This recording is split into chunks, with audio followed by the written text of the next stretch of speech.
everybody, Yankee here. You know, if I'm known for one thing in the gun community, other than my stunning good looks and my amazing fashion sense, it's my love of revolvers. And that love does extend to single action revolvers as well as double action single action. Now, I don't own a ton of single action revolvers. I own just under a dozen. But to some people, that's a lot of single action revolvers. So they quite often come to me when they have questions about revolvers. They also know I like high-end revolvers. So one thing people ask me about quite often is Freedom Arms single action revolvers. And they ask me what I think of them.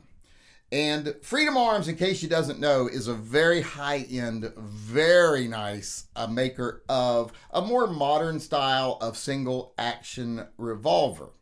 And people ask me, hey, Yank, why don't you own a Freedom Arms? Well, it's because of this, the Ruger Super Blackhawk. This gun right here makes it very hard for me to actually spend the money for a Freedom Arms single action revolver. This is basically the style that they emulate, this more modern single action gun.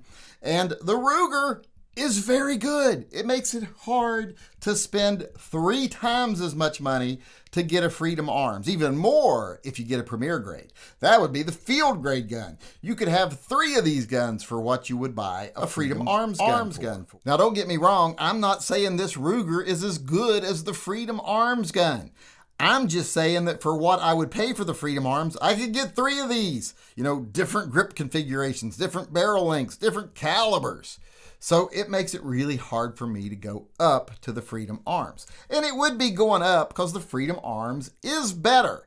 But you know, that law of diminishing returns really kicks in at this level because the Ruger is so good that even perfected, the Freedom Arms isn't that much better. And with me being both cheap and a little bit po, I just can't bring myself to spend the money for the Freedom Arms.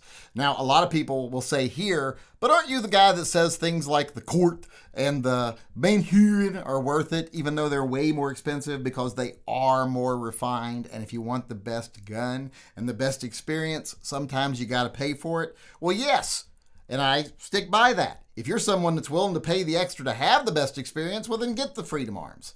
But with a single action revolver, the difference isn't as great as it is with a double action single action revolver.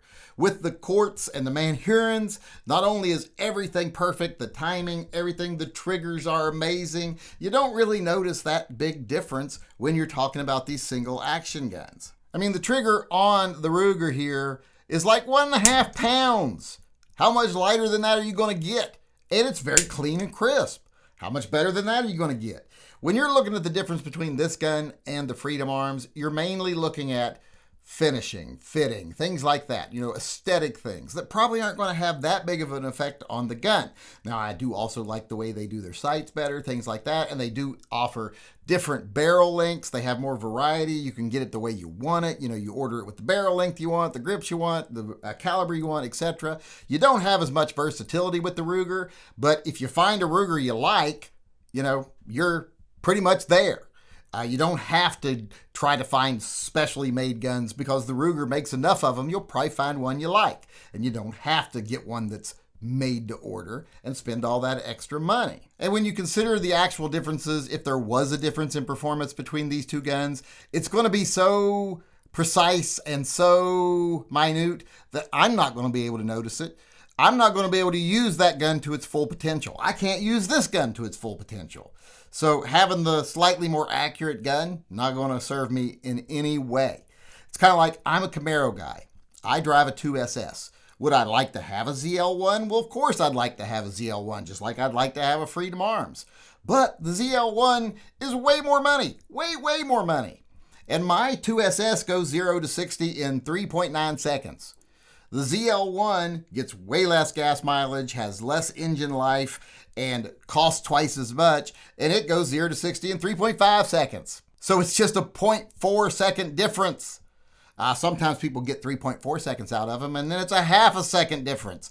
But that's not enough for me. That's not enough for me to justify spending the money for that small difference especially since I'm not going to be able to drive either car well enough to really get the maximum out of either of them. So I'm either going to drive the SS at 80% or the ZL1 at 75% while spending more money and getting basically the same thing. And that right there is the reason that I will probably never ever own a Freedom Arms. The Rugers are just too good and they're 1/3 the price. And that difference, well, I'm just not good enough to even notice it, much less make use of it.